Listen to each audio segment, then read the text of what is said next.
깜짝 발탁도 있었지만 안 보이는 것도 많습니다. 호남 여성 청년 그리고 안철수계. 네, 어제 윤석열 당선인의 발표 내용을 들어보시죠. 후보 시절에 30대 장관이 많이 나올 것이라고 말씀한 걸로 기억을 하고 있습니다. 남은 인선에서 지역이나 세대, 성별 어떻게 안배하실 생각인지 여쭙겠습니다. 저는 선거운동 과정에서부터 할당이나 안배라는 것은 하지 않겠다고 말씀을 드렸습니다.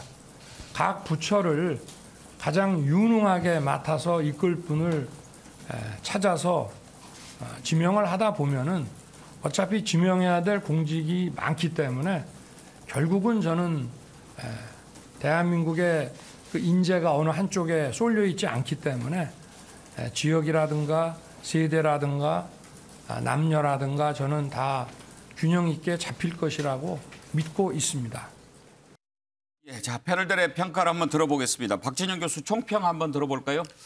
저는 보기에는요, 이 어떤 인성 기준이 없는 친분 관계 또는 보온성 인사가 아닌가 그런 생각이 듭니다. 특히 이제 우리 당선인께서 이제 할당이나 배정이 없다라고 이야기했는데 거기에 대한 인식에 저는 좀 심각하게 좀 비판적인 말씀을 드리고 싶은데요. 사회적 약자라든가 저발전 지역에 대해서 배려하고 할당하는 거 이게 사실은 정의론적 관점이고 민주주의입니다. 정치가 존재해야 되는 것들이 약육강식의 세상을 개선하기 위해서 정치가 존재하는 거고 민주주의적으로 절차를 통해서 타협을 하고 절충을 하는 거거든요. 그런 부분에 있어서 저는 그런 배려가 없다는 것은 굉장히 좀 이 정부 자체가 맹목적인 경쟁주의로 끌고 간다는 위험성이 있다. 이 말씀 드리고 싶고요. 예. 사실 우리가 이제 코드 인사 해도 됩니다. 근데 코드 인사를 하는 것이 뭐 시장주의라든가 뭐 반기업적이라든가 이런 것도 또 뭐 복지 정책 이런 것들 중심으로 해야 되는데 지금의 코드는 아무리 봐도 당선인과의 친분 관계 외에는 보이지 않아 가지고 저는 상당히 좀 이 저항이 부딪히지 않을까 그런 생각이 듭니다. 네. 신성범 의원, 전문성, 능력을 기준으로 삼았다는 것 아닙니까? 그렇죠. 그렇게 평가합니까? 저는 오래가는 흔적은 인정해 줘야 된다고 봅니다. 그러니까 당선인 이야기했던 대로 다른 것 없이 국가 해당 분야에서 가장 잘 이끌어갈 사람을 찾아냈다는 건데 지금까지 각 정부마다 지역, 성별, 세대 안배를 한다고 했습니다만 특히 현 정부, 문재인 정부 들어서는 전문성 없는 비전문가들이 많이 등용됐다. 그것도 민주화 운동이나 환경운동 경력자들이 많았다는 이런 대목에서는 오히려 그 할당이나 배려가 나눠먹기 아니냐 이런 점에 착안해서 아마 능력 위주로 가다 보면 나중에는 균형이 잡힐 거라는 낙관론이 있는 것 같은데 어찌됐건 이 평가에 대해서는 이전 정부가 다르게 했기 때문에 결국은 장관들 임명하고 나서 그분들이 어떤 실적을 내느냐 사후 평가 때 이 원칙이 옳고 그름 정치적으로 올바름의 여부는 그 나중에 좀 평가해야 된다고 저는 봅니다. 일단 민주당은 아주 박한 평가를 내렸습니다. 민주당 반응 한번 보실까요? 윤핵관, 고은, 회전문 인사로 채워진 내각 명단을 국민 앞에 내놨습니다. 임대왕 한덕수 후보로 첫 단추부터 잘못 꿰더니 결국 윤핵관 내각으로 국민의 기대를 완전히 저버렸습니다. 이번 내각 발표는 영남, 남성, 보수 일색으로 국민 통합과 거리가 먼 편중 인사였습니다. 캠프 출신 등 제19 나눠먹기식 농공행상 코드 인사에 국민들의 우려도 커지고 있습니다. 정혁진 변호사, 오늘 보수 매체들도 사설 같은 걸 보면 통합, 균형 이런 부분들 좀 아쉬움을 나타내더라고요. 일단은 무조건적인 실무형 인사다 저는 그렇게 보여지고요.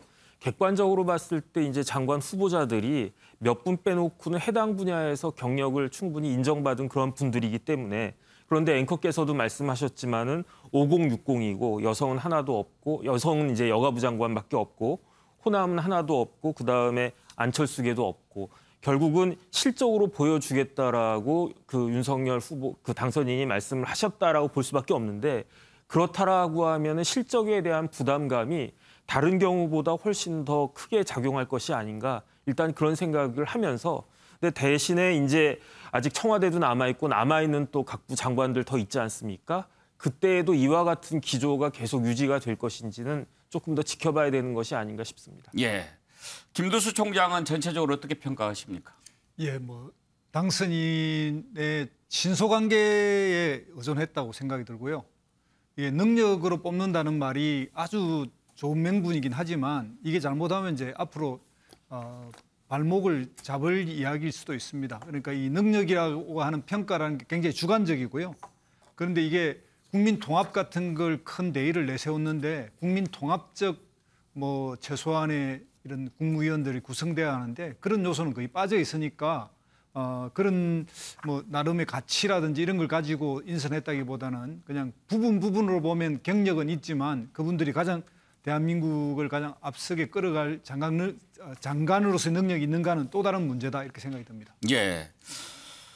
어제 오후 2시에 윤석열 당선인이 일부 내각 인선 직접 발표를 했는데요. 발표를 앞두고 명단이 공개가 좀 됐습니다. 언론을 통해서. 윤석열 당선인이 사전에 이런 것들이 좀 새어나간 것에 대해서 약간 불편한 심기를 드러냈는데 그 장면 한번 보시죠. 네, 당선인께서는 가운데 위치해 주시고요. 잠깐. 네. 이거 앞에가 어디 갔어? 왜 여기서부터? 응? 아니, 이용 의원 잠깐 와보시오. 응?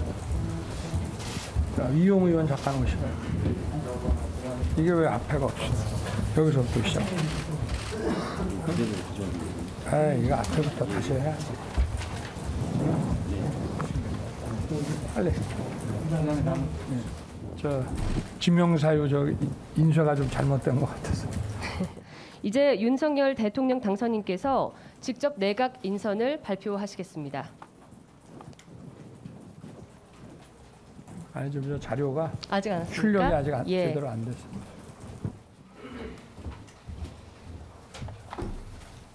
존경하는 국민 여러분, 장관 후보자를 발표하겠습니다. 신성범 의원 어제 발표할 때 저도 좀 봤는데 앞부분에 뭔가 좀 약간 매끄럽지 못하더라고요. 매끄럽지 못하게 저런 거는 좀 실무진들이나 좀 잘 해야 되는데 왜 저런 일이 벌어지는지 모르겠어요. 저게 아주 중요한 자리인데 좀 준비를 좀 철저히 했으면 좋겠다는 생각을 했습니다. 예. 지난번에 용산 청사 이렇게 할 때도 보면 그래도 대통령 당선인인데 그때 그러니까 초반이긴 지희봉도 지희봉이라 그럽니까? 지시봉 뭐 지시봉 이런 것도 없고 예. 뭐가 설명할 수 있는 것 없어서 어색했던 장면이 많이 연출되는데 저런 부분은 좀 더 굉장히 긴장하고 국민들이 다 보고 있으니까 특히 생방송으로 신경을 많이 써야 되는 대목이에요. 예. 김두수 총장 인선 내용도 미리 알려졌잖아요. 예, 뭐 언론들이 다 알던데요. 예. 그래도 이게 대변인이 발표하는 것 같으면 뭐 그렇게도 할 수 있지만 당선인이 직접 발표하는데 사전에 명단이 나간 것은 당선인 입장에서는 조금 불편할 수도 있었겠어요. 예, 과거 김영삼 대통령 때로 기억하는데 사전에 유출되는 바람에 그 후보자가 취소된 경우도 있었다고 들었습니다. 그만큼 이제 보안을 중시하고 또 내부에서 어쨌든 최종 이게 왜 그런 이제 이 장관 후보자에 대한 이 보완이 지켜져야 하냐면 국무위원 내정을 하면서 여기는 좀 빠져 있긴 하지만 어떤 지역 안배라든지 뭐 나이라든지 이런 것 때문에 최종적으로 맞는 그 장관이 이동하는 경우도 있거든요. 이번에는 뭐 그런 게 없을 것 같습니다. 예. 윤석열 당선이 지금 하는 경우에는 그래서 이게 중간에 이제 이런 보완이 샌다든가 이렇게 해서 아주 곤욕을 치른 경우도 있었는데 이번의 경우에는 뭐 거의 한두 시간 전에 이미 다 언론에 알려져 있었고요. 또 어느 정도는 뭐 예측이 안 됐던 분은 보건복지부 경북대병원 원장님 그분은 뭐 거의 잘 알려져 있지 않은 분이 이제 알려지는 바람에 나중에 알고 보니까 이제 윤석열의 가장 친한 친구다 이렇게 알려져서 약간 뭐 친소관계에 의한 그런 그 대표적인 사례가 아닌가 생각이 듭니다. 예. 자, 일단 어제 8명 발표가 됐고요. 현재 정부 조직법대로 발표를 하니까 이제 10명이 남았는데 앞으로 남은 내각 인선에 지금 빠진 것으로 지적이 되는 뭐 호남 또 여성 청년 얼마나 반영이 될지는 모르겠습니다만 오늘 좀 주목할 만한 일이 일어났습니다. 이태규 인수위원 오늘 갑자기 입장을 밝혔습니다. 나는 인수위원직에서 오늘부로 사퇴한다. 그리고 입각 의사가 전혀 없다. 이렇게 밝혔습니다. 무슨 뜻일까요? 그동안 이태규 의원, 행안부 장관, 문체부 장관 이런저런 하마평에 올랐고 윤석열 당선인 쪽에서 공동정부 약속을 했기 때문에 안철수 인수위원장 쪽의 사람들이 좀 입각이 될지 또 모르겠다. 그런 예상이 나왔는데 과기부 쪽도 또 복지부 쪽도 안철수 인수위원장 쪽 사람이 아닌 사람들이 인선이 됐습니다. 이태규 의원 같은 경우에는 행안부 장관 그리고 문체부 장관으로 거론이 됐는데 문체부 장관은 어제 박보균 후보자가 됐고 오늘 이제 나오는 얘기로는 행안부 법무부는 정치인에게 맡기지 않겠다. 이게 또 당선인 측 의중이라고 하니 그러면 이태규 의원 입각도 사실상 물 건너간 게 아닌가 이렇게 볼 수 있습니다. 어제 윤석열 당선인이 인선안 발표한 뒤에 안철수 인수위원장의 반응을 한번 보시면 뭔가 좀 짐작할 만하지 않나 생각됩니다. 보실까요? 아마 당선인께서 고심하면서 낙점한 것 아니신가 싶습니다.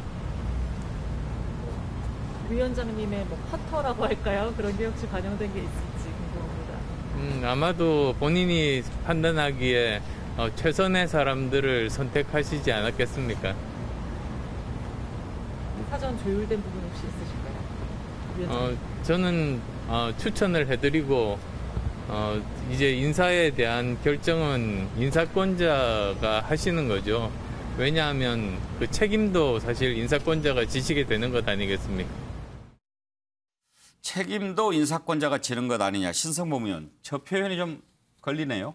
걸리죠. 그리고 지금 이태규 의원 건이 간단한 문제가 아닌 게 분명히 공동정부, 그러니까 윤석열, 안철수 공동정부 구상의 이상기류, 뭔가가 지금 잘못 가고 있다는 신호인 겁니다. 저게. 그래서 중요한 거예요. 그러니까 아시는 대로 이태규 의원은 정확하게 말하면 안철수 대표 몫으로, 안철수 위원장 몫으로 인수위원회에 들어가서 기조분과 인수위를 하고 있는 거예요. 그래서 지금까지 쭉 논의된 바를 본다면 언론에서 얼마나 공동정부니까 안철수 위원장 몫이 사람들이 있겠네. 심지어는 본인이 또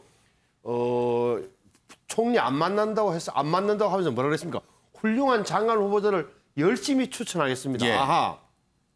안철수 위원장 쪽에 사람들이 장관으로 2-3명 갈 모양이다. 왜 2-3명이라고 판단했느냐. 아시는 대로 보건복지부. 안철수 위원장이 의사 출신이니까 거기는 또 안철수 위원장이 추천하는 사람이 가겠네. 또 하나는 과학기술정보통신부 장관. 이 자리는 옆에 있던 신용현 전 의원 있잖아요. 대변인. 이분은 물리학자고 표준과학연구원장. 이렇게 언론에서 나름 추측을 했었고 이태규 의원도 그 핵심이니까 뭐 자리가 있겠는데 행안부와 법무부는 정치니까 금지다. 어제 발표된 보건복지부, 과학기술통신부 장관 아무도 없으니 제가 볼 때는 이제 이태규 의원에서는 나 그만둔다. 딱 하고 자른 거죠. 저렇게 되면 제가 오히려 궁금한 것은 안철수 위원장하고 상의를 했을까? 상의를 했을 때 안철수 위원장은 말렸을까? 어떻게 했을까? 이 대목인데 또 하나는 문제는 남은 자리가 별로 없는 거예요. 10개 남은 자리에서도 뭐 그렇고 이렇게 과학기술 분야는 다 빠져버렸고 그렇다고 차관이나 이건 아닐 테고 그래서 요 이태규 의원이 오늘 던진 게 저게 적지 않은 거다. 정치적으로는 좀 큰 사건으로 이어질 수 있다고 저는 봅니다. 일단 윤석열 당선인 뭐 안배 할당 없다 이렇게 얘기를 했지요. 그렇지만 공동정부 약속이 있기 때문에 뭔가 안철수 인수위원장 쪽 사람들이 입각하지 않을까 그런 전망을 한 거 아니겠습니까? 박지준 교수, 이제 남은 자리라고 한다면 교육부 장관의 최진석 그 전 서강대 교수 선대위원장 하지 않았습니까? 그런 정도인데 만약에 그 자리도 아니라고 한다면 공동정부는 사실상 물 건너가는 거 아닌가요? 그렇죠. 제가 보기에는 이제 윤핵관들 중심의 이 측근 인사가 통합 정신과 공동정부 정신을 위배해 버렸다. 뭐 이렇게 보여지는데요. 지금 인사를 보면은 대통령 당선인이 발표하기 전에 이미 흘러나왔지 않습니까? 이건 역시도 결국은 인사에 대해서 핵관들이라고 하는 분들이 개입돼 있다. 그런 하나의 추측을 낳게 하는 부분이거든요. 이태규 의원이 입각 의사가 없다라고 표현을 했는데 입각 의사가 없는 게 아니고 나는 못 들어간다 이런 이야기지 않습니까 사실은. 그런 거고 안철수 위원장도 책임은 인사권자 몫이다 이야기는 나는 책임이 없다 이야기하고 있는 겁니다. 이거는 기본적으로 공동정부 구상이 무너지는 상황으로 왔다. 예. 뭐 이렇게 보여지고요. 결국 안철수 위원장이 갈 곳은 당밖에 없다. 저는 뭐 그런 식으로 흘러갈 것 같고요.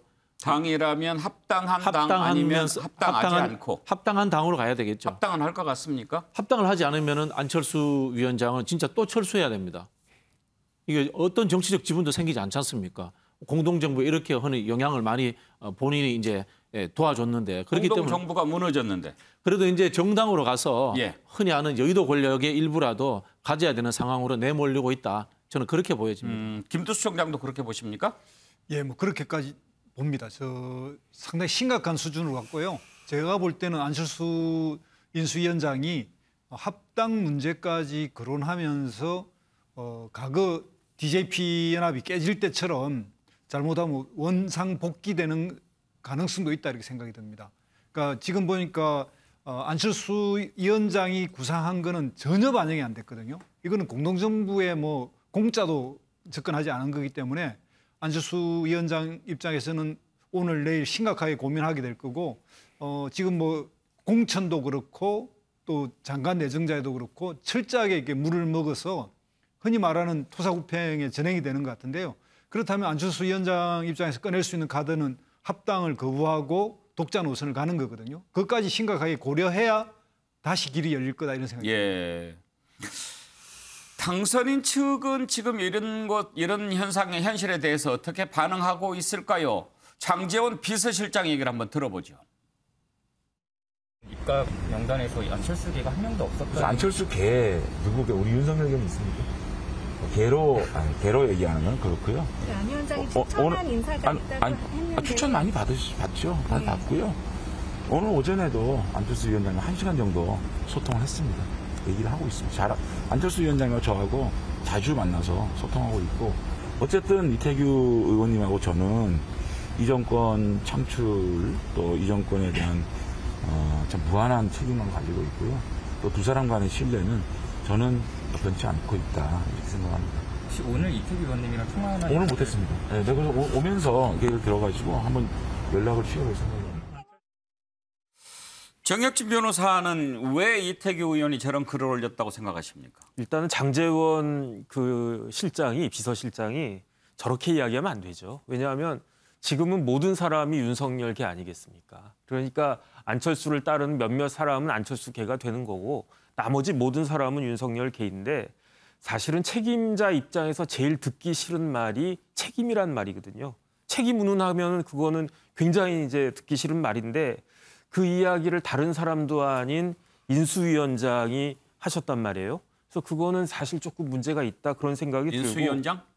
그 안철수 인수위원장이 그 책임 운운하는 이야기를 그 안철수 인수위원장이 했다라고 하는 건 사실 윤석열 당선인 입장에서 보면은 굉장히 기분이 좋지 않을 것이다. 그다음에 안철수 위원장이 인수위원장인데 안철수 개인 그 인수위원이 사퇴를 했단 말이에요. 이것도 사실 그냥 그 짚고 넘어가기에는 굉장히 이상한 그러한 부분이어가지고 그래서 이런 부분들을 좀 다독여줘야 되지 않을까 하는 게 제 생각인데 예. 그럼에도 불구하고 윤석열 당선인은 사실은 그런 부분들에 대해서 좌고우면하지 않겠다는 이야기니까 결국은 정치에 대해서 뭐 저도 잘 모르지만 그냥 너무 정치를 시작하신 지가 얼마 안 돼서 이런 부분까지는 생각 안 해도 된다라고 생각하시는 건가 저는 그런 느낌을 좀 받았습니다. 신서범 의원이 이 문제를 좀 중요하게 생각하시는 것 같은데 한 가지만 더 짚어보죠. 그러면 이태규 인수위원이 오늘부로 사퇴한다 이렇게 얘기한 것은 이제 앞으로 있을 또 내각 발표가 있지 않겠습니까?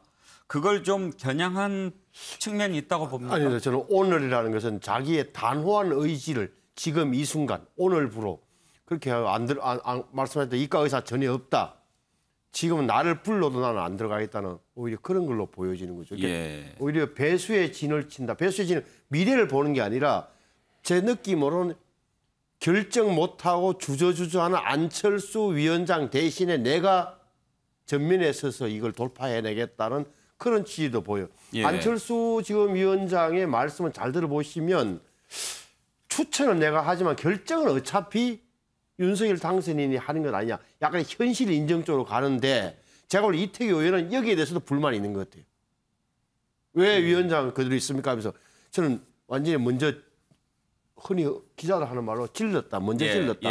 이렇게 보여지는 거예요. 그래서 오늘이나 내일쯤 안철수 오늘 밤부터 안철수 내일 위원장이 어떤 태도로 나오느냐가 핵심일 거다. 저는 합당까지 다시 한번 고려하겠다. 이렇게 나오는 것은 안철수 위원장의 향후 정치 일정이나 성적에도 맞지 않다라고 봐요. 그 이태규 의원이 질렀다? 저는 먼저 혹시 안철수 위원장이 이렇게 가다가는 우리 쪽 한 명도 입각이 안 되겠다. 저는 당신도 안 될 것 같은데 오늘 당신이 좀 세게 한번 나가라. 저는 그래야 그렇게는 안 봐요. 2차에 오히려 이태규 의원이 좀 더 적극적이고 뭐라 그럴까 선봉에 선다 그러고 안철수 위원장은 좀 주저하면서 어떻게 해야 될지를 고민하는 단계로 저는 보이지. 공감하십니까? 저는 공감이 안 됩니다. 솔직히 말씀드렸어요. 이런 그 중체대한 일들을 이태규 의원이 안철수 위원장의 측근으로서 저는 뭐 상의 당연히 했을 거다. 그런 생각이 들고요. 앞서 제가 말씀드린 것처럼 안철수 위원장이 지금 굉장히 몰릴 겁니다. 왜냐하면 합당을 안 하면은 실제로 어떤 지부도 챙기지 못하고 정치적 미아가 되는 상황이고요. 그리고 이제 공동정부의 정신이 구현되지 않는데 합당해서 들어가서 국민의힘 내에서 지분을 차지할 수 있을까? 거기에 대한 하나의 걱정도 될 거고요. 아마 이런 그 표현에서 사보타지, 태업, 항의 이 정도 표현으로서 저는 먼저 선제 공격을 함으로 인해 가지고 타협점을 찾으려고 다시 아마 모색을 하지 않을까 그렇게 예상이 됩니다. 네. 혹시 안철수 위원장이 인선에 불만을 품고 인수위원장을 중도 사퇴할 가능성도 있다고 보십니까? 저는 그까지는 힘들 거라고 봅니다. 그까지 한다면 이거는 공동정부 정신이 완전히 깨지는 거고 안철수 위원장의 지분이 거의 없어지는 상황이 되기 때문에 저는 이 불만과 항의에서 어떤 타협점을 찾으려고 할 것이다. 그렇게 보여집니다. 예.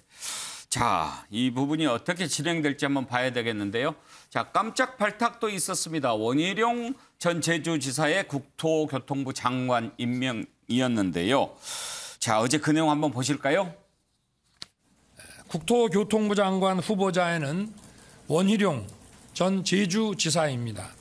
3선 국회의원을 지냈고 2차례 제주지사를 지내면서 제주형 스마트시티, 스마트 그린 도시 등 혁신적인 행정을 펼친 분입니다. 특히 공정과 상식이 회복되어야 할 민생 핵심 분야인 부동산 정책에 대한 이해가 높은 분입니다. 그리고 현장에서 국민들이 볼 때 와닿지 않는 이런 정책과의 괴리감 그런 것들을 동력 삼아서 역할을 하도록 하겠습니다. 그게 아마 국토 전문가가 아닌 저를 임명하는 그 당선인의 뜻이라고 생각합니다. 너무나 어려운 일이기 때문에 시험대이자 독배가 될 수 있을 것이다. 시장의 이치 그리고 전문가들의 식견 그런 것들을 최대한 겸허하고 정직하게 저는 잘 받아들이면서 정무적인 조율 거기에 대한 전문가로서 제가 투입된 거기 때문에. 정혁진 변호사는 원희룡 국토교통부 장관 어떻게 평가하십니까? 제가 지난번에 이제 경선 때 원희룡 후보자가 뭐라고 그랬냐면 내가 대통령 되면 윤석열 후보 법무부 장관으로 쓰겠다라고 했는데 이제 오히려 국토부 장관으로 쓰임을 받았다 이런 생각이 들면서 기시감이 들었어요. 왜냐하면 문재인 대통령이 처음으로 임명한 국토부 장관이 국토 전문가가 아닌 김현미 장관이었거든요. 근데 조금 전에도 이제 원희룡 후보자 이야기했지만 본인이 국토 전문가 아니다라고 이야기를 했어요. 그런데 김현미 장관 같은 경우에는 제가 봤을 때 그렇게 성공적이지 않았다. 그다음에 그것이 사실은 정권에 부담이 돼서 정권 재창출에도 어려움이 생겼다. 이렇게 보여지는데 그런데 이제 원희룡 후보자는 거기에 김현미 장관보다 더 나아가서 본인 스스로가 차기에 이제 대권 후보자가 되고자 하는 그러한 꿈을 가지고 있는 사람이니까 만약에 이제 뭐 집값이나 여러 가지 것들을 잘 해내면은 몸값이 확 올라갈 거고 그렇지 않고 뭐 여러 가지 어려움이 생기게 되면 본인의 꿈에도 상당히 어려움이 있을 것이기 때문에 굉장히 조금 열심히 잘하려고 노력은 하지 않을까 하는 게 제 생각입니다. 김두수 총장, 민주당 윤호중 비대위원장은 원희룡 장관 후보자를 도민을 무시하고 환경 파괴에 앞장선 사람 이렇게 얘기를 하더라고요. 이게 이제 제2 그 제주공항 관련해서 예. 그 제주도 내에서의 그 주민들 갈등 사안을 이제 이야기한 건데요. 원희룡 장관이 이제 만약 예정이 된다면 또 다시 이제 전문가가 안 가는 건데 두 가지 경우가 있습니다. 이렇게 일반적인 이제 정치인이 가는 경우에는 그 패러다임을 완전히 바꾸면서 뭔가 혁신하고 개혁을 해서 그 부처를 끌어가야 된다고 생각할 때 과감하게 그걸 할 수 있는 사람은 그래도 정치인이기 때문에 선택하는 경우고, 기존의 어쨌든 그 내부적 패러다임을 그대로 이어받아서 계속해 가려고 한다면 그 분야 전문가들을 주로 이제 선택하는데, 이런 경우에는 조금 애매모호한 것 같습니다. 그러니까 원희룡 전 지사가 그 이제 정책 본부장을 맡았다라고 하는 그 공을 이제 인정해 준 것 같은데, 선거 과정에서는 뭐 국무총리 뭐 내정도 돼 있다 이럴 정도로 상당히 좀 존중되는 느낌이었는데, 선거 말기로 가면서 원희룡 본부장의 입장이나 이런 것이 계속 뭐 좀 뒤로 빠지고 있다, 오히려 약간 당선인으로부터 이제 멀어지고 있다, 이런 이제 평이 있었는데, 예. 그런 것들을 고려해서 아마 이번에 이제 이 국토부 장관의 내정자로 한 것 같습니다. 그런데 제가 볼 때는 이 원희룡 장관이 이미 지금 당선인 측과 국민의힘의 이렇게 부동산 정책들이 상당히 주장해 놓은 것은 많습니다. 이 주장해 놓은 것을 과연 이제 그대로 실천해낼 수 있는가? 그 분야에서 주장해 놓은 이 부동산 정책대로라면 부동산을 잡아야 하는데 과연 집값을 내리게 할 것이냐, 예. 아니면 그대로 유지할 것이냐, 이런 부분에서 정치인 장관이 판단하기가 쉽지 않아 보이는데, 그런 점에서 상당히 독배를 마신 그런 느낌도 듭니다. 예, 아무튼 이번 인선에 민주당이 매우 박한 평가를 내리면서 앞으로 청문회도 순탄하지 않을 전망인데요. 이 내용 살펴보겠습니다. 당장 한덕수 국무총리 후보자부터 험로가 예상이 됩니다. 지금 고액 공연료를 받은 부분, 그리고 공무원 재직 시에 종로구 자택을 미국 대기업 쪽에 임대를 해서 6억 수익을 올렸다고 하는데, 혹시 이해 충돌 여지는 없었는지, 김현장에 근무할 때 론스타 관련해서 고문을 했는데 론스타 개입 의혹은 없는지, 이런 부분들이 쟁점이 될 것 같은데, 역시 가장 중요한 것은 재산 형성과 관련된 부분이죠. 재산이 꽤 많다고 하는데 이게 문제는 없었느냐 하는 건데, 자, 민주당에서 어떻게 얘기하는지 먼저 들어보겠습니다.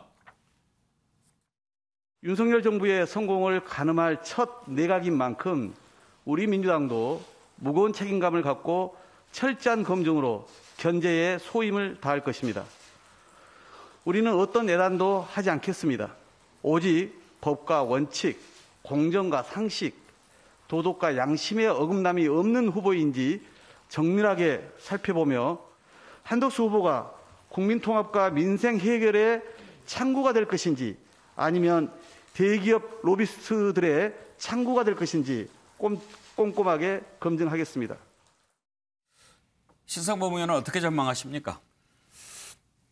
핵심은 재산이 많다는 수준을 넘어서서 뭐라 그럴까, 김현장이라는 가장 큰 로펌에서 고문료로 4년을 넘었다 19억 얼마를 받았다는 부분에 대해서 국민들이 뭐 상식적으로 어떻게 판단하는지 핵심이 될 것 같아요. 그리고 거기서는 무슨 일을 했길래 저렇게 많이 받았냐 하는 부분 하나. 또한 경제부총리를 지내고 김현장에 갔다가 주미대 사고 나서 다시 김현장 들어가는 이 회전문 인사에 대한 판단, 여기가 핵심이 될 거라고 봅니다. 예. 박진영 교수, 현재까지 나오는 걸로 봤을 때 좀 문제가 있다고 보십니까? 네, 뭐 문제가 있죠. 근데 그 민주당이 낙마를 전제로 해서 저는 뭐 인사 검증을 하지는 않을 거라고 봅니다. 예. 사실 경계를 정확하게 규명하는 수준으로 할 거다, 이렇게 보여지는데요. 이해 충돌이지 않습니까? 이해 충돌 문제인데, 뭐 대표적으로 예를 들자면 뭐 아주 오래된 이야기이긴 합니다만은 미국계 대기업에 집을 임대를 해주고 고액의 임대료를 받았습니다. 그런데 보면은 1994년도의 기사에 보면은 이 구설에 오른 회사에다가 무슨 특혜를 줬다, 230억 특혜를 줬다고 해서 그 당시에 이제 산업부가 비판을 받은 적이 있습니다. 그런 의혹들이 있고요. 김현장 문제도 지금 우리가 좀 심각하게 받아들여야 될 건데요. 제가 예를 들어 볼게요. 지금 삼성에 고위직으로 근무하시던 분이 산업부라든가 과기정통부의 장관으로 온다면은 대한민국의 진보 세력이나 가만히 있지 않을 겁니다. 이게 삼성공화국이냐 이렇게 비판할 겁니다. 또 근데 지금 우리 김현장 문제에 대해서 이제는 오픈해서 한번 사회적 문제를 한번 우리가 의제로 다룰 때가 되지 않았나 그런 생각이 드는 게요. 김현장이 한국 사회를 거미줄처럼 이렇게 어떤 이익관계나 이해충돌에 나서서 변호사를 하고 그다음 고위공직자들을 데리고 들어갑니다. 데리고 들어갔다가 다시 정관계에 풀어놓고 하는 이 과정들이 저는 정상인가 한번 우리가 이해충돌 문제에서 들여다봐야 될 시점이 됐고 거기에 지금 한덕수 이 총리 지명자가 그런 하나의 아킬레스건 역할로서 저는 사회에 떨어지지 않았나 이런 생각이 들었어요. 이건 여야 문제를 떠나가지고 저는 이 여당이 되는 국민의힘에서도 이런 문제의식을 갖고 한번 뭐 통과의 문제를 떠나가지고 한번 검증해 볼 필요가 있지 않나 그런 이야기 드리고 싶습니다. 정혁진 변호사신데 김현장이 그렇게 셉니까? 세죠. 제가 봤을 때 김현장 정도면 우리나라 법도 바꿀 수 있는 그런 조직이 아닌가 하는 생각을 변호사하면서 가끔 해봤거든요. 예. 그런데 일단은 제 객관적으로 이야기하면 한덕수 총리에 대해서 전관예우가 있었다라고 보기는 쉽지 않다. 저는 그 생각은 들고요. 왜냐하면 전관예우라고 하는 게 공직을 그만둔 직후나 이제 짧은 기간 동안에 어떤 그 기관에 취업을 해가지고 일을 하는 게 전관예우인데 제가 이렇게 쭉 보니까 한덕수 총리가 주미대사 그만둔 게 2012년도거든요. 그런 다음에 이제 그 김현장에 들어간 거는 한 2018년 그 정도로 보여지니까 상당한 기간은 있었던 거 아닌가 그런 생각은 들고 그다음에 오히려 저는 더 좀 그 보는 게 국가공무원법 61조에 청렴의 의무가 있습니다. 예. 제가 봤더니 공무원은 직무와 관련해서 직간접적으로 그러한 사례 같은 것들을 받으면 안 된다. 이 규정이 있는데 그런데 뭐 AT&T나 그런 미국 회사한테 임대했다라고 하는 게 이게 어떤 부분일까 하는 생각이 조금 애매하긴 한데 그 당시는 공직에 있었으니까 적절한 것 같지는 않다라는 게 제 생각이고 결국은 그다음에 이제 뭐 김현장에서 아무리 그렇다고 하더라도 국민 정서나 이제 봤을 때 상당한 그 금액을 받은 건 사실이니까 그래서 사실은 이제 한덕수 후보자가 청문회 때 어떻게 겸손하게 잘 이야기하느냐 그 부분이 중요하지 않을까 싶습니다. 수정을 하나 했거든요. 제가 방금 제가 발언 순서 때 한덕수 후보자가 부총리를 한 다음에 김현장에 들어갔다고 이야기했는데 대통령 경제수석을 한 다음에 김현장 갔다가 나와서 부총리, 국무총리 지낸 다음에 다시 김현장에 들어갔다고 말씀드리고요. 제가 볼 때 중요한 것은 이분은 자신 있다고 이야기하는 근거 중에 하나가 대부분 다 부동산 투기는 전혀 상관이 없고 현금을 많이 갖고 계신다. 또 자식이 없어 놓으니까 자녀 입시와는 필요한 상관없다. 그리고 청문회를 통해서는 충분히 설명하면 돌파 가능하다고 믿고 있다는 점도 좀 더 말씀드리고 싶어요. 예, 알겠습니다. 자, 다음으로 넘어가죠. 국민의힘 이준석 대표와 강용석 변호사가 참 듣기에도 민망한 공방을 벌이고 있습니다. 이른바 성접대 의혹인데요. 이준석 대표는 사실이 아니라고 하면서 복당 거래 제안까지 있었다라고 폭로를 했습니다. 강용석 변호사가 지난번에 이준석 대표 뭐 성접대 의혹이 있었다. 2013년인가요?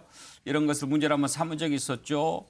그랬는데 그 부분 가지고 그 안에 얘기가 조금 가라앉았는데 강용석 변호사는 그 사이에 뭐 이준석 대표 쪽에서 사람이 와가지고 어느 정도 뭐 협상을 하자 이런 얘기가 있었다라고 하고 최근에는 만약에 복당을 시켜주면 그런 영상도 내리고 고소고발 다 취하하겠다 이렇게 했다고 하는데 이준석 대표 얘기인데요.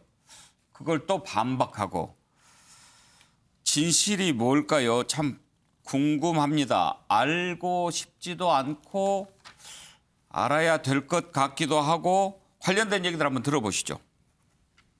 여보세요? 네. 아이고 우리 대표님 왜 그러고 있어요? 왜 그러고 도대체? 응? 아 그거 다 저 뭐야 고발도 취하고 아니 고발은 무슨 아니고 왜 그러고 있어요? 도대체 왜? 영상도 다 내리고 다 할게요. 아니 왜 그러고 있어 진짜? 아니 하여간 우리가 딱 없애면 그다음엔 뭐 아니 서로 길게 얘기할 필요 없는데 왜 그러고 있냐고 왜? 같은 왜 낀 거예요 여기 또 그리고? 응. 난 몰라요. 난 전혀 모르는 사람이고. 그러니까 뭐 하여간 뭐 그 잘 오시겠습니다. 사접수한 건 봤는데 뭐 최고위원들 어차피 지금 투표할 텐데. 네. 지금 상태로는 대표님이 대표님이 잘 해주시면 뭐. 맞은 보시죠 뭐. 제일 중요하죠 뭐. 대표님 뜻이 제일 중요하죠 뭐. 보시죠. 예. 네. 예. 알겠습니다. 네, 네. 잘해주세요. 예. 네. 네. 자, 김두수 총장. 지금 녹취를 들었는데 영화 같네요. 영화 같은데 이제 문제는 저게 뭔가 지금 이제 딜을 하는 내용 아닙니까? 근데 제가 유심히 봤더니 이준석 대표가 녹음을 해서 공개한 게 아니고 강용석 변호사가 공개한 건데 이준석 대표 말이 상당히 좀 조심스럽잖아요. 녹음하는 것 눈치챈 모양이죠? 예, 아마 근데 지금 저도 정확하게 누가 녹음했는지는 모르겠는데 일설에는 저 이준석 대표 녹음이라는 지금 주장도 강용석 있고요. 변호사가 공개한 걸로 나오더라고요. 예, 뭐 두 이야기가 각각 있는데요. 예. 아무튼 이제 이 배경은 누군가 중재를 한 겁니다. 근데 이제 강용석 변호사 쪽은 이준석하고 친한 기자가 다 이야기해놨으니 전화 한 통만 걸어서 마무리해라. 그래서 본인은 전화해서 이제 마무리한다고 한 건데 이준석 대표는 또 그걸 감지하고 나서 아주 원칙적인 이야기만 했고 결과적으로는 서울시당이 복당을 일단 받아서 최고위에 올렸는데 최고위는 만장일치로 부결시켜버렸지 않습니까? 이 사태가 나니까 진실 여부는 모르겠습니다. 이제 공개한 사람들 입장에서는 각각 이것이 누군가의 브로커의 짓이다. 이제 이런 뭔가의 이제 이 배경을 깔고 이제 저 공방을 벌이고 있는데요. 강용석 변호사는 결국은 이제 복당이 안 된 거고 이준석 대표 입장에서는 본인은 이 거래에 자기는 협상하거나 거래하지 않았다. 이걸 이제 각각 증명하는 경우인데 이런 이제 갈등이 이제 증폭될 요소가 등장했기 때문에 아마 이제 강용석 변호사 입장에서는 경기지사 후보에 이제 무소속으로 나가는 길만 남아 있다 이렇게 생각이 듭니다. 예. 방금 전에 그 들었던 그 전화 녹취가 이준석 대표가 공개한 내용이라고 하는군요. 예, 저는 그래서 강용석 변호사가 공개하기에는 조금 이상한 내용이 있다 그렇게 들었는데 이준석 대표가 공개한 녹취록입니다. 아이고 우리 대표님. 자, 그러면 강용석 변호사 얘기를 한번 들어볼까요? 근데 중요한 건 지금 1분 했잖아요. 네, 저게 저희가 제안한 거예요? 아니 저 내용을 보시면 저게 저희가 제안한 거냐고요. 저희가 제안한 거고 아니 저런 통화 저게 통화 1분 6초가 다인데 그럼 저 통화를 들으면 모든 사람은 뭐가 앞에 얘기가 많이 있었구나라는 걸 당연히 생각할 수밖에 없어요. 진짜로 딜을 하는 거면 아니 이걸 안 해야지. 방송할 거 이거 손에 쥐고 있고 이 파일을 했으니까 이 파일을 보여주면서 이런 거 갖고 있는데 어떻게 할 거야? 이게 딜이지. 저희는 이미 다 깠어요. 다 깠고 다 나왔어. 신성범 의원 저걸 어떻게 보십니까? 지금 드러난 것 보면은 강용석 변호사가 이준석 대표에게 복당을 해 주십시오. 그리고 모든 걸 취하하고 영상도 싹 없애고 그게 사실이잖아요. 다만 그 앞에 사전 이야기가 되고 있었다 이런 부분에 대해서는 저는 잘 모르겠고 어찌됐건 두 사람의 대화 보면은 허두섬과 대표님 잘 부탁합니다. 대표님 뜻이 제일 중요하죠. 이렇게 된 것은 저는 뭐 분명한 사실이 저 부분만큼은 앞에 전사에 대해서는 저는 뭐 전혀 모르겠어요. 앞에 어떤 역사가 있었는지에 대해서는. 다시 말하면 둘 사이에 무슨 거래가 있었는지 아니면 중간에 누가 브로커라고 끼어서 왔다 갔다 한 내용은 모르겠으나 저 대화 내용은 분명한 거죠. 지점은. 박진영 교수 일단 지금 이 내용을 조금 정리를 해보면 작년 말이죠. 지난해 이 12월 27일에 이 강용석 변호사의 가세연에서 이준석 대표가 성접대 금품 수수 그 의혹이 있다. 이걸 제기를 했죠. 네네. 이건 뭐 대전지검 수사 자료로 확인했다. 네네. 그런 얘기가 나왔고 이때가 제 기억으로는 이준석 대표와 윤석열 후보 간에 막 갈등이 있었을 때였어요. 맞습니다. 네네. 그래서 뭔가 윤석열 후보 쪽에서 가세연을 좀 이렇게 이용해서 이준석 그런 대표를 이제 소문이 돌았죠. 예. 윤석열 후보 측에서 어쨌든 이 검찰 쪽에 정보망이 많이 있을 테니까 그쪽에서 정보가 흘러나와서 가세연 쪽으로 흘러갔고 가세연이 이것을 터뜨림으로 인해 가지고 이준석 대표의 행보에 제동이 많이 걸렸다. 뭐 이런 식의 추측이 있었습니다만은 지금 뭐 이게 좀 잠잠해졌지 않습니까? 잠잠해졌는데 저는 잠잠해진 원인이 이준석 대표에 대한 이 고발건들이 수사가 빨리 진행이 안 되었다. 그런 측면에서도 이유가 있다고 봅니다. 예. 아니, 그거는 결국은 이준석 대표가 그 이후에 보면은 윤석열 후보 그 당시에 그 이후에 당선인과 또 관계가 또 상당히 좋아졌습니다. 뭐 그런 측면 때문에 저는 조용해졌던 것 같은데 이걸 다시 꺼낸 것은 결국은 이 강용석 전 의원이 복당해서 정치를 다시 시작하려고 하다 보니까 이제 꺼낸 거 된 거 아니겠습니까? 뭐 이런 상황에서 이제 갈등이 만들어지고 있는데요. 저는 근본적으로 이 거래하고 협박하고 녹취하고 이런 정치가 이제 곧 여당이 되는데 여당 당대표가 끼어서 이런 일들이 이루어지는 게 정상인가 그런 말씀 좀 드리고 싶어요. 개인적으로 제가 만약 저런 일 있다면 저는 정치 안 할 것 같아요. 이거 두 분 다 인격과 저는 품위의 문제인 것 같은데 표현 드리자면은 빨리 참 이준석 대표가 대표니까 이준석 대표 보고 빨리 해결하라 이 말씀도 못 드리겠고 참 난감한데 이준석 대표는 빨리 본인의 고소고발건에 대해서 해명과 수사를 빨리 받는 것이 저는 맞다라는 생각이 들고요. 이 강용석 대표는 당에서 빨리 정리해 줘야죠. 근데 이제 지금 그 강용석 변호사가 이번에 복당 신청 거부되지 않았습니까? 네네. 그러니까 또 추가 폭로를 했는데 지난번에 이런 의혹이 제기가 됐을 때 김철근 실장 지금 이준석 대표 정무실장 맡고 있잖아요. 만났다는 거 아닙니까? 네네. 만나서 뭐 진술서를 받고 각서를 써주라고 했는데 그 대가로 대전의 한 피부과에 7억 원 투자 유치를 하겠다는 약속 증서를 제시한 적이 있다라고 하는데 이거 피부과에 7억 원 유치하는 거가 무슨 상관이 있는 거죠? 그러니까 이제 뭐 결국은 그 이준석 대표에 관한 것도 성상납 의혹과 또 뇌물 이야기도 또 있지 않습니까? 그것 뭐 의혹이죠. 의혹인데 이게 모든 게 다 거래 영역처럼 이렇게 되고 있다는 겁니다. 정치의 영역인데 이것이 그런 부분이 있기 때문에 국민들이 이걸 보는 시선 자체가 결국은 두 사람 다 믿지 않는 상황으로 지금 흘러가고 있는 겁니다. 이준석 대표는 이것도 지금 조작됐다고 얘기하는 거고. 근데 이걸 믿을 수가 없어요. 누구 이야기도. 솔직히 말씀드리면은 두 사람 다 현재 다 모두가 이제 신뢰를 상실한 상황이 되어버린 겁니다. 결국은 할 수 있는 이야기는 이준석 대표가 관련된 이 수사라든가 이런 것들에 대해서 빨리 받아라라고 이야기할 수밖에 없는 상황이 되어버린 거죠. 정혁진 변호사, 이걸 사실을 밝히려면 지금 일단 이준석 대표가 가세현을 상대로 명예훼손 혐의 고소한 게 있지 않습니까? 네네.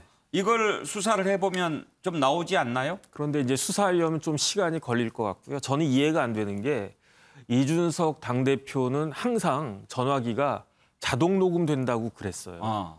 근데 왜 강용석 변호사가 그걸 몰랐었나? 저 할 때는 모르고 그냥 녹음을 당한 거 아닌가? 일단은 그런 생각은 드는데 그럼에도 불구하고 타격은 결국은 이준석 그 대표한테 타격이 갈 것 같다. 왜냐하면 강용석 변호사는 별로 잃을 게 없는 그러한 분이기 때문에 정치할 수 있으면 좋고 뭐 안 하면 그냥 유튜브 해가지고 뭐 수익 많이 내면 좋고 그렇기 때문에 오히려 이준석 대표가 조금 곤궁에 처해질 가능성이 있지 않을까. 왜냐하면 2013년도에 뭐 성접대나 그런 부분들이 제가 이렇게 쭉 봤을 때 녹취록이나 더군다나 이제 대표 정무실장 조금 전에 말씀하신 약속 증서 같은 걸 봤을 때 아니 그런 걸 왜 써주지? 그러니까 미심쩍은 부분이 있는 거는 사실이고 그다음에 한 가지 제가 조금 법적으로 그 의아하게 생각되는 게 4월 4일 날 강용석 변호사가 경기지사 출마 선언을 하면서 복당인지 입당인지 신청을 했거든요. 그거를 4월 5일 날 국민의힘 서울시당에서 당원자격심사위원회에서 이걸 허용을 했어요. 그런데 제가 당원 규정을 쭉 봤더니 국민의힘 당원 규정을 봤더니 이 입당과 관련해가지고 그 자격심사를 하는 것은 시도당 당원자격심사위원회거든요. 그렇다라고 하면은 지금 국민의힘 당원이 된 거 아닌가? 아마 이런 부분들에 대해서 강용석 변호사가 또 법적으로 여러 가지 그 이의 제기를 문제 제기를 하지 않을까 그런 생각이 들어서 선거를 앞두고 조금 뭐 내용이 있는 것이 아닌가 싶은 생각이 듭니다. 이제 지방선거가 다가오고 지방선거를 진두지휘해야 할 입장에 있는 이준석 대표로서는 이런 공방이 참 부담스러울 것 같습니다. 지금 당 내에서도 우려하는 목소리가 나오고 있는데요. 홍준표 지금 대구시장 예비 후보죠. 강용석 변호사 이런 부분에 관해서 이렇게 그 글을 주고받은 게 있는데 청년의 꿈이라고 본인이 운영하는 거죠. 강용석 변호사의 경기지사 출마 어떻게 생각하느냐 그랬더니 딱 세 글자로 부적절. 그리고 강 변호사를 어떻게 생각하느냐 이 질문에 대해서는 답변 불가. 강 변호사가 이준석 대표 공격하는 거는 어떻게 생각하나 그랬더니 관종 이렇게 답을 했다고 합니다. 이걸 보고 또 강용석 변호사는 홍준표는 인생이 부적절 이렇게 썼는데 지금 당 내에서 윤상현 의원 같은 경우에는 수사 중이니 지켜보자. 지방선거 승리에 집중할 때다. 김미애 의원은 지방선거의 지장이 크다. 지역의 상위성 민원이 많다. 이런 의견들을 올리고 있는데 신성범 의원 어떻게 좀 빨리 좀 정리가 돼야 되지 않겠습니까? 저거는 윤상현 의원 말이 정확한 거예요. 그러니까 지금 지방선거에 집중할 텐데 왜 이런 문제가 발생하는지 강용석 변호사와의 개인적인 호불호, 원한 관계에서 비롯된다는 측면이 있는 거고 또 하나는 당내의 묘한 기류를 저도 느끼는 게 이준석 대표의 임기가 2년이기 때문에 내년 6월 다시 말해 1년 2개월 정도 임기가 남아있어요. 그럼에도 불구하고 지방선거 끝나고 나면 어떤 식으로든 이준석 대표를 쉽게 얘기해서 몰아내자는 기류가 조금 있는 것 같아요.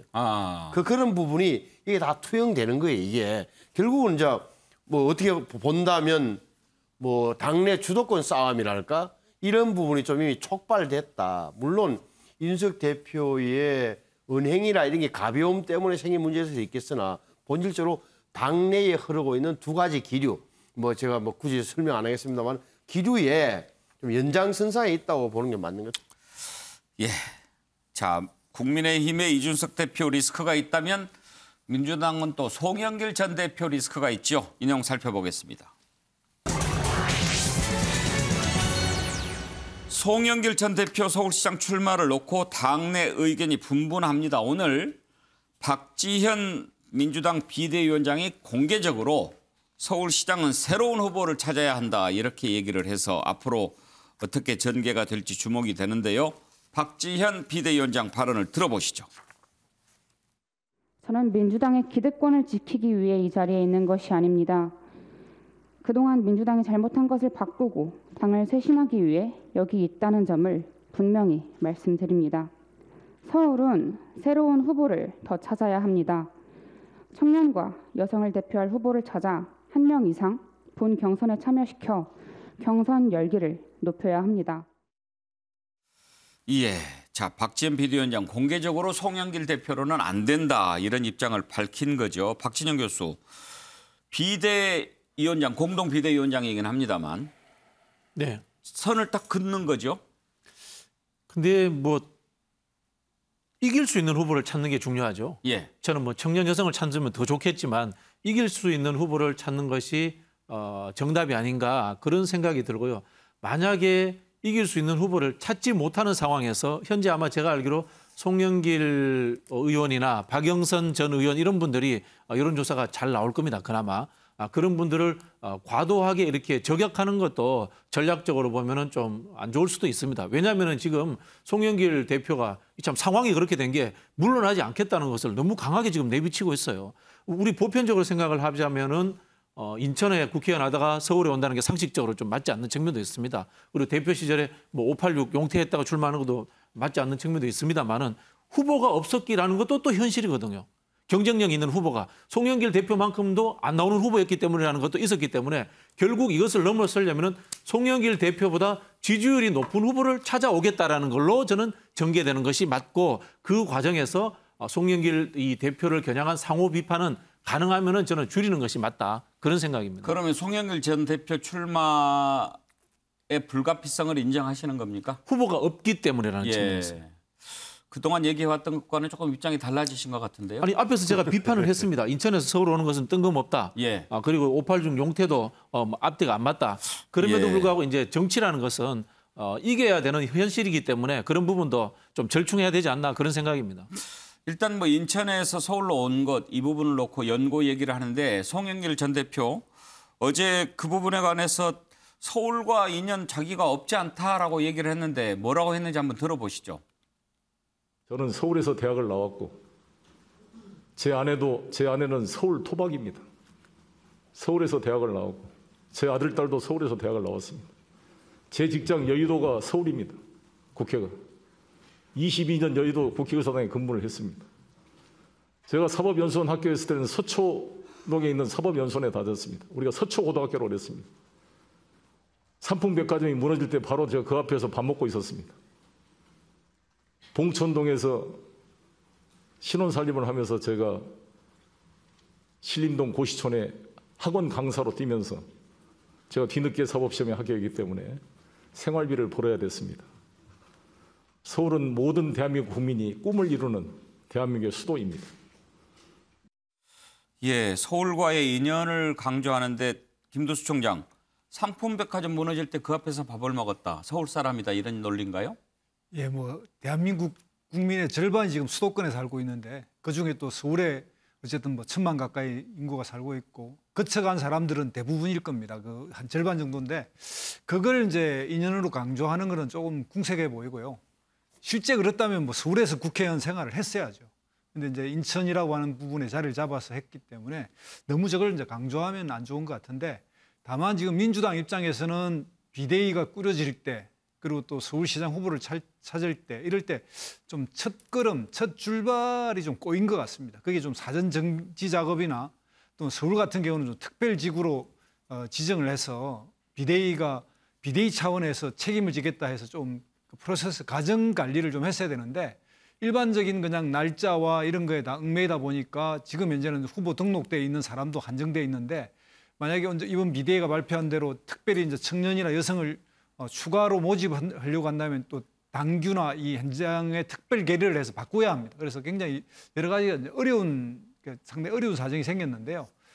그래서 지금 현재 비대위가 그럼 서울시장 선거를 어떻게 할 것인가를 좀 지금 이 현재 상황, 송영길 대표가 출마 선언을 한 상태에서 후보 등록이 지금 한 6명 돼 있나요? 이 상태 내에서 차분하게 다시 한번 판단을 해봐야 합니다. 그래서 지금 송영길 대표가 출마 선언하는 바람에 송영길 대 아닌 이런 구도가 되어 있긴 한데 이 구도 전체를 바꾸자고 하는 분도 계시고 그래서 뭐 또는 신사인방을 뭐 4명을 또 추천한 분도 계시고 예. 그래서 굉장히 이제 민주당에서는 서울시장 선거가 가장 초미의 관심인데 그래서 비대위가 좀 중심을 잡으면서 새로운 프로세스라고 하는 특별 관리를 해야 된다 이런 생각이 듭니다. 정혁진 변호사, 송영길 대표 발언 어떻게 들으셨나요? 일단은 삼풍백화점 이야기는 실수하신 것 같습니다. 왜냐하면 그때 이제 벌써 오랜 시간이 지났지만 많은 사람들이 세상을 떴고 그다음에 또 그걸로 인한 트라우마가 사실 있는 사람들이 아직도 있기 때문에 그거는 괜히 그 쓸데없는 말씀을 하셨다 이 생각이 들고 차라리 유승민 후보처럼 말씀하시는 게 훨씬 나았겠다. 유승민 후보가 뭐라고 이야기했냐면 경기도는 전국 팔도 모든 사람들이 사는 용광로 같은 데 아니냐. 그런 데서 무슨 연고를 따지느냐. 서울을 발전시키고 경기도를 발전시키면 되지. 이런 식으로 이야기를 했으면 훨씬 더 그럴듯하지 않았을까 하는 생각이 들어서 조금 깜짝 놀랐습니다. 저는. 송영길 전 대표 입장에서는 매우 어려운 서울시장 선거. 여기에 참 내가 십자가를 지는 그런 심정으로 나섰는데 너무 좀 박하다 이런 생각을 갖고 있는 것 같습니다. 당 내에서도 86 용태론 그런 거 너무 강압적으로 그렇게 해서는 안 된다는 목소리도 있습니다. 김남국 의원의 얘기를 들어보실까요? 용태론을 이야기를 하면서 송영길 대표님은 안 된다라고 하는데 또 같은 그룹에 있는 다른 86그룹이라든가 아니면 송영길 대표보다 훨씬 더 연배가 많은 정치인은 또 된다라고 이야기를 하는 것은 같은 기준을 좀 자의적으로 다르게 적용하는 것 아닌가라는 생각이 들어서 조금 납득이 되진 않는다라는 생각입니다. 네. 결국에는 정치 세대 교체라든가 86 용태론이라든가 이런 것들은 뭐 인위적으로 아니면은 강압적으로 해서 될 것은 아니라고 생각이 들고요. 김두수 총장, 문제는 그런 거 아니겠습니까? 이번 선거를 혹시라도 이길 수 있는 선거라는 생각을 하지 않고 질 게 뻔한 선거다라고 하는 전제를 깔고 가면은 안 되지 않느냐. 예. 이제 그런 게 어떻게 보면 논쟁의 시발점인 것 같습니다. 지금 보면 이제 국민의힘 입장에서는 경기도 탈환이 제일 선거의 뭐 가장 확실한 승리의 어떤 깃발이라고 생각하는 것 같고요. 반면에 이제 민주당은 서울도 탈환할 수 있다라고 하는 좀 더 이렇게 긍정적이고 공격적인 목표로 잡은 게 아니라 서울은 어느 정도 그냥 방어만 하면 된다 이렇게 이제 생각하면서 좀 침체했던 게 사실인데요. 여기에 이제 송영길 대표가 본인이 책임을 지고 한번 해보겠다. 그러니까 대선 패배에 이어서 지방선거까지 패배할 수는 없는데 만약 패배하더라도 내가 책임지겠다.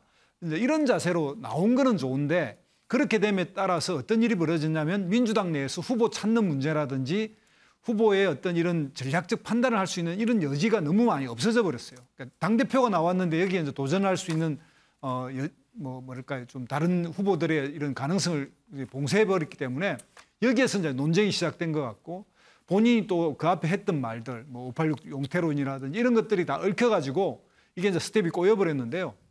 지금이라도 서울시당에서 서울시장 선거 문제를 새롭게 정리해서 새로운 프로세스를 밟으면 현재 여론의 흐름으로 보면 뭐 윤석열 인수위와 새로운 장관 청문회 이런 연결해서 민주당도 충분히 서울에서 해볼 수 있습니다. 그래서 서울시장 선거를 처음부터 다시 한다는 생각으로 차분차분하게 첫 단추부터 새로 꼈으면 좋겠다 이런 생각이 듭니다. 네, 자 다음으로 넘어가겠습니다.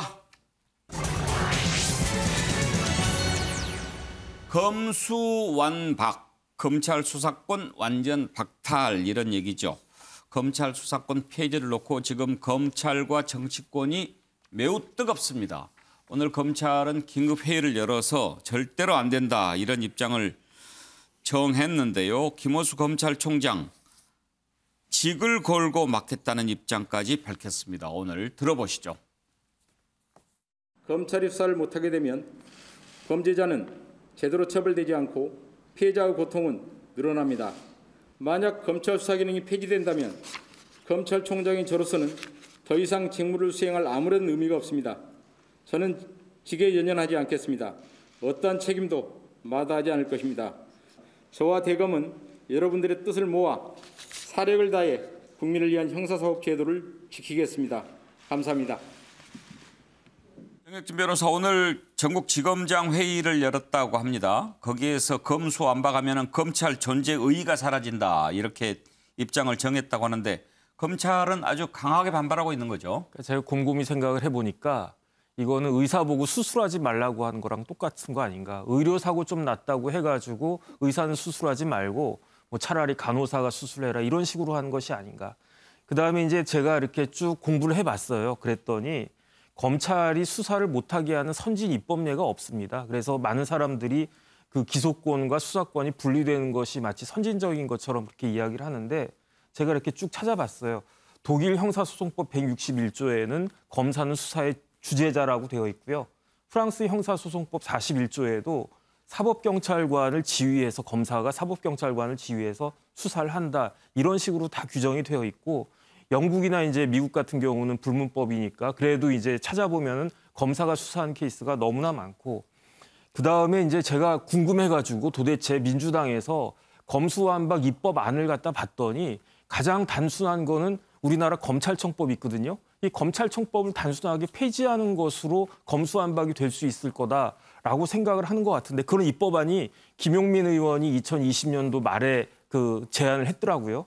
그런데 그거 가지고 검수완박이 되지가 않는 것이 형사소송법에 보면 어떻게 되어 있냐면요. 196조에 검사는 범죄 혐의가 있으면 수사한다 이렇게 규정이 되어 있다고요. 그래서 단순히 이게 그 검찰청법을 폐지하거나 좀 바꾼다고 해가지고 해결될 문제가 아닌 것이 형사소송법 거의 모든 조항에 검사가 다 들어있거든요. 그런데 형사소송법을 통째로 아주 이렇게 바꾸지 않는 이상 검수완박이라는 것이 가능한가? 그다음 게다가 이제 헌법을 보면 가장 중요한 수사권이라고 할 수 있는 영장 청구권이 오로지 검사에게만 그 부여되도록 되어 있는데 그러면 영장 청구권 내버려 두고 수사를 하라고 하는 것인가? 그렇게 되면은 검사의 그 영장 청구권을 무의미하게 만든 것인가? 그렇게 되기 때문에 위헌적인 소지가 크다. 그래서 이제 입법부가 그러니까 국회가 입법을 해야 된다. 그 권한이 있다라고 이야기를 하지만 입법권에도 한계가 있는 거거든요. 입법권에도 헌법의 그 테두리 내에서만 그 입법을 할 수 있는 그런 권한이기 때문에 제가 봤을 때는 현실적으로 짧은 기간 안에 어떤 법안을 만들어내는 것은 거의 그 불가능하지 않을까 저는 그런 생각이 듭니다. 정혁진 변호사는 검찰 수사권 폐지 부정적으로 보시는군요. 그다음에 이제 실무적으로 봤을 때 검경 수사권 조정으로 인해 가지고 민생 특히 뭐 사기를 당하거나 그런 사람들이 범죄자들한테 굉장히 피해를 보고 있는 게 현실이기 때문에 이런 부분들 오히려 보완돼야 된다라고 하는 것이 실무에서 일하고 있는 많은 변호사들의 공통된 생각입니다. 예. 자, 그런데 김호수 검찰총장 직에 연연하지 않겠다라고 하면서 직을 걸고라도 맡겠다는 뜻을 밝혔는데 그 전에 법무부 차관일 때 입장과 좀 달라진 게 아니냐 이런 지적이 나오고 있습니다. 한번 들어보실까요? 그때 얘기를. 후보자가 동의하신지 명확하게 답변하십시오. 수사기소 분리에 대해서 동의하십니까? 제가 아침 질의 때 명확하게 지금 답변하십시오. 아닙니다. 명확하게 지금 답변해 주십시오. 수사기소 분리 방향으로 가는 것은 맞는데 다만 지금 현재로서는 개혁된 형사사법 시스템이 안착되는 것이 더 중요하다라는 말씀 드렸고요. 그럼 동의한다는 말씀이시죠? 전체적으로 궁극적 방향은 동의합니다. 답변이 동의인지 아닌지 불분명합니다. 아니 방향에 대해서는 동의한다고 말씀드렸고요. 예, 자 김호수 총장 그때 청문회 때 저런 공방이 있었는데 그러면은 김두수 총장 입장이 바뀌었다 이렇게 봐야 될까요? 뭐 원칙적으로 이게 기소권하고 수사권이 분리돼야 된다는 게 그냥 상식입니다. 지금 현재 이제 대통령 당선이 된 당선인도 과거 검찰총장이 될 때 청문회 때 그 방향에 동의를 했고 공개적으로 또 그렇게 이야기해 왔습니다. 그러니까 대한민국에 현재 모든 사람이 다 그랬다가 지금 이제 상황이 바뀌니까 이걸 다 이제 뒤집어 엎고 있는데요. 그러니까 상식은 검찰은 기소가 자기 주요 책임이고 수사는 경찰입니다. 그러니까 약은 약사에게 진료는 의사에게 그 원칙인데 다만 이렇게 좀 겹치는 부분이 있고 이것을 어떤 식으로 해갈 것인가에 따라서 약간 다른데 지금 마치 검사가 수사에 대한민국 주체인 것처럼 이야기하는 거는 이게 앞뒤가 뒤바뀐 말이죠. 물론 이게 70년 전에 53년에 1953년 54년이 되면서 그동안 일제시대 때 경찰 수사 그때는 순사라고 부른 이 사람들의 그 권력이 너무 세고 그러니까 이걸 검사들에게 줘서 경찰을 견제해야 되겠다. 그때 당시 이승만 정권은 완전 경찰 국가였거든요. 그런 것들을 이제 역사를 띄고 와서 점점 검사들이 힘을 가지게 됐고 이 검사들의 힘도 사실은 당시에 이제 중앙정보부나 이런 국정이 있을 때는 검사들의 조난 자료 이런 걸 통해서 검사들이 견제가 됐단 말입니다. 기무사도 있었고. 그런데 지금은 그런 그 구조가 다 이제 문민화되면서 없어졌는데 검사만 유일한 이 권력을 가지게 됐습니다. 대한민국 공무원 조직 중에서 자기들의 문제를 정치적으로 토론한다고 해서 저렇게 집단적으로 의사를 표명할 수 있는 유일한 조직. 이게 이제 검사 조직이 아니겠습니까? 또 하나, 지금 현재는 검사 출신 검찰총장이 대통령이 된 시대 아니겠습니까? 그럼 대통령이 된 이 부분을 계속 대한민국은 용납할 겁니까? 군인이 또 대통령이 되는 걸 용납할 겁니까? 그런 차원에서 하나의 개혁이 있었듯이 검찰에 대한 개혁이 필요하다. 이런 것이 이제 민주당의 지금 입장인데 이게 이제 국민들이 이제 과연 동의할 것인가라고 하는 건 또 다른 문제이지만 원칙, 즉 기소권과 수사권을 분리하는 것이 대한민국의 기본 수사권을 정상화시키는 것이다. 이 원칙은 양보할 수가 없는 거죠. 지금 이렇게 검찰 수사권 폐지 뜨거운 쟁점이 되고 있는데 검경 수사권 조정이 처음 나온 얘기는 아닙니다. 지난 이명박 정부 때도 이런 움직임이 있었고 그때도 김준규 검찰총장이 물러난 적이 있었는데 그때 상황 한번 보시죠. 검찰 경찰 싸우는 거 보니까 한심해 내가 볼 때는. 공정사회를 만들어 나간 법 질서를 지키는 데는 검찰과 경찰이 중심이 되는데 검찰 경찰이 그건 뭐라 그래요? 밥그릇 싸움이라 그래. 뭐라 그래 그런 걸. 지난 수사권 합의는 검찰이 큰 결단을 내린 겁니다. 수십 년간 계속된 국가기관의 소모적인 갈등을 끝내고 범죄 척결에 힘을 모으자 하는 뜻에서 경찰에 수사 개시권을 부여하는 데 합의를 한 겁니다. 임기가 얼마 남지도 않았는데 총장직에서 사퇴를 할 수밖에 없는 상황에 대해 여기 앉아있는 후배들에게 민망스럽습니다. 특히 중대국사로 해외 출장 중인 상태에서 부득이 이런 발표를 하게 된 점에 대해 송구스럽게 생각합니다. 신성범 의원, 이게 역사가 오래된 거예요. 역사 오래됐죠. 그런데 저는 이렇게 봅니다. 그러니까 견제를 해야 된다, 수사권과 기소권을 분리해야 된다는 논리가 얼마나 오래됐습니까? 그런데 국민들이 생각하기에는 작년 1월 달에 공수처가 출범하면서 아하, 검경 수사권 분리는 현실적으로 타협을 했구나. 다시 말하면 검찰의 6대 범죄, 6개 범죄의 직접 수사권만 남기고 나머지는 다 국가수사본부로 가져갔다는 부분. 또 위에 상층부, 높은 사람 수사는 공수처가 됐다는 것. 이 정도 인식을 하고 있었는데 이 남은 6개의 수사권도 완전히 박탈하자, 없애자.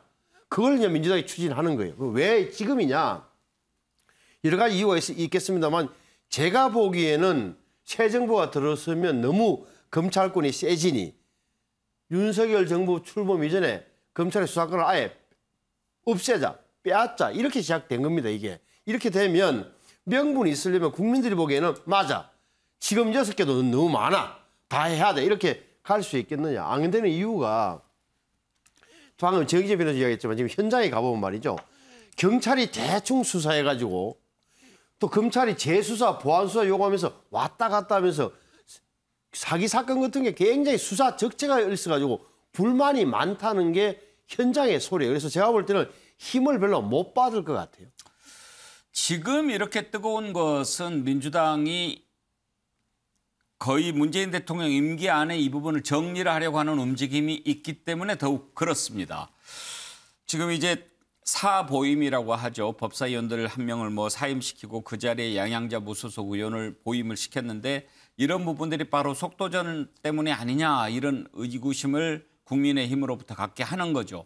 여야 공방도 아주 뜨겁습니다. 들어보실까요? 민주당의 검찰 수사권 분리 논의를 놓고 만행이자 천인 공노할 범죄라고 언급한 국민의힘 원내대표의 발언은 매우 부적절합니다.